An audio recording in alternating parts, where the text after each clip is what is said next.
I recently happened on a thought-provoking article by Paul Merriman in Advisor Perspectives. He called it 10 Retirement Lessons from the Smartest People I Know. From my unique vantage point as a financial advisor, financial radio talk show host, and financial mentor to thousands of people, I too have the good fortune of knowing and watching a lot of really smart people. Of course, I also get to learn from others' mistakes, not just their successes. Based on my experience, here's my take on 5 of Paul Merriman's 10 lessons, plus a couple of lessons of my own. Lesson number 1. Happiness in later life is not a direct function of how much money somebody has. Successful execution of a financial plan in and of itself will not make you happy. Successful execution of a life plan, of which a financial plan is only one part, might. So here's the action item. If you haven't already, create a life plan. Now there's as many ways to do this as there are people. If you'd like an example of how I did mine, you can download Chapter 4 of my book, How to Be the Family CFO. Lesson number 2 from Paul Merriman is wealth comes from choices people make, not chances they take. The key to financial success is in balancing what you want today with what you need tomorrow. Our brains are inherently flawed when it comes to understanding risk. Hope and luck are lousy financial strategies. So here's the action item. I find it a lot easier to make good choices when I can see the long-term consequences of the choices I'm making. That means an interactive tool that extends your financial situation out into the future so that you can do what-ifs. And for this, I'm biased, but I recommend our free web application called My Financial Plan, which is available on SnyderAdvisors.com. Lesson number 3. Those who plan also prosper. I want you to have this one tattooed on your forearm so that you can look at it every single day. A plan is a way of bringing the future into the present so that you can act on it in a meaningful way. Without a plan, you're just a leaf drifting in the current, content to let circumstances dictate your course and fate. A plan is your paddle. With it, you can affect course, speed, and destination. At Snyder Advisors, we have a saying, manage risk and returns will take care of themselves. In a similar vein, I might suggest work your plan and prosperity will take care of itself. So, action item? If you know that you are never going to create a plan without a little nudge, that's what we're here for. Register today for either my first financial plan or step-by-step retirement planning at kimsnyder.com. That will give you the nudge that you need. Lesson number 4. Don't wait to start saving. Albert Einstein is commonly quoted as saying, compound interest is the most powerful force in the universe. And while he really didn't say that, it's just an urban legend, the legend likely persists because compounding is so simple and so powerful that we can easily imagine that he might have said it. When it comes to money, time can either be your biggest ally or your biggest enemy. When you pay interest, it is the enemy. When you earn interest, time is your best friend. So the action item is this. The easiest and most effective way to save is in an employer-sponsored retirement plan, like a 401k, a 403b, a simple, or a SEP. If you're unsure where to contribute your savings to get the biggest bang for your buck, we have a flow chart that can help. Again, that's available in the really good free stuff on our website at SnyderAdvisors.com, and that's spelled SNIDERADVISORS.com. Lesson number 5. Retirement belongs to those who are still with us. The point here is that your health is an important asset. Being unhealthy is expensive and no fun, especially as you get older.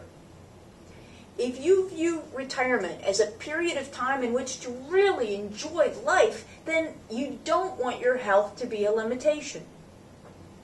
I once read something that I really loved from a sociologist who I wish I could remember his name so I could give him proper credit, and I don't. I apologize for that. But what he said was, if we conducted every aspect of our life as if we knew for absolute certain we would live to be 105, then no matter how long we actually did live, our quality of life would be immensely improved as a result. So the action item is this. What mental and physical health items have you been neglecting? Get them checked out or checked off your list. And again, I would encourage you, if you'd like to read the other 5 lessons I've only given you here from Paul Merriman, the full article is available on Advisor Perspectives. Now, here's some of my lessons. I'll give you 3. Lesson number 1, insure the risks you can't afford to take and never insure the others. I am constantly amazed at the crazy decisions that people make regarding insurance. I recently watched a millionaire buy trip insurance on an $8,000 vacation. And I know for a fact that same person has a history of debilitating illness in his family and doesn't have long-term care insurance.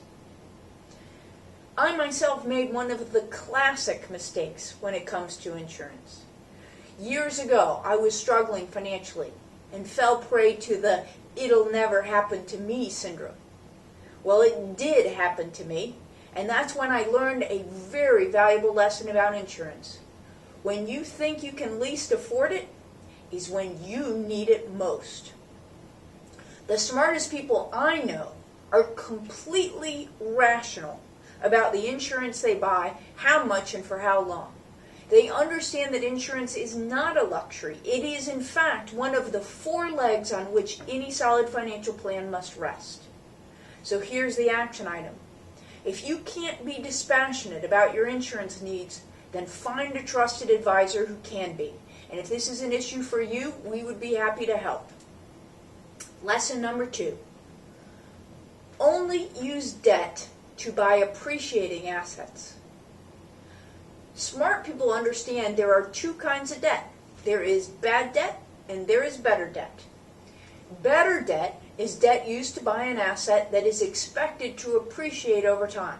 And this would include things like your primary residence, a business, and any other investments. Everything else is bad debt. Better debt contributes to your financial well-being. Bad debt slowly sucks it away.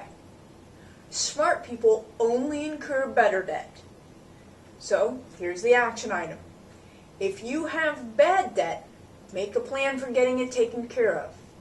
If you don't know where to start, go to my blog. There's an article. Just search on getting rid of bad debt that will give you a plan of attack. Lesson number 3. Don't pay off your house. Yes, you heard me right. Don't pay off your house unless you have absolutely no other constructive use for your money. Now, I will tell you, I used to be a believer in a paid-off house.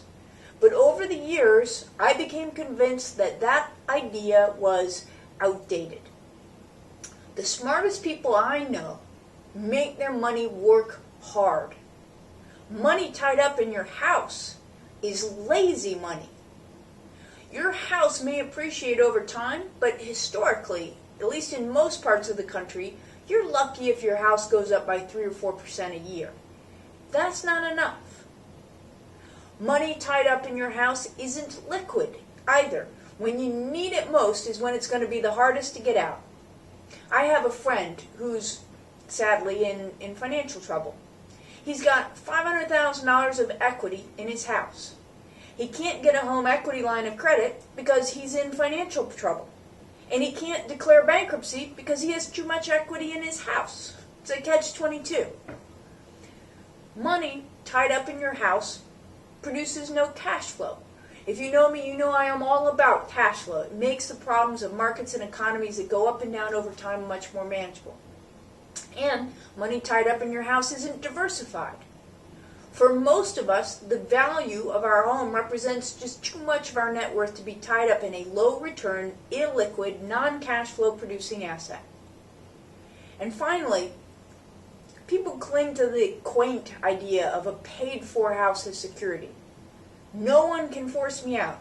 At least I'll have a place to live. It's mine. I own it. It's paid for. It's also wrong. The smartest people I know don't pay off their house or even make extra payments on their mortgage unless they have more than enough money to meet all other financial objectives. So here's the action item. If you're making extra payments on your primary residence, find a better use for that money. So what about you? If you were going to write an article entitled 10 Retirement Lessons Learned from the Smartest People I Know, I'd like to know what would be on your list. Share them with me on my blog at blog.kimsnyder.com or by sending me an email at kim@kimsnyder.com.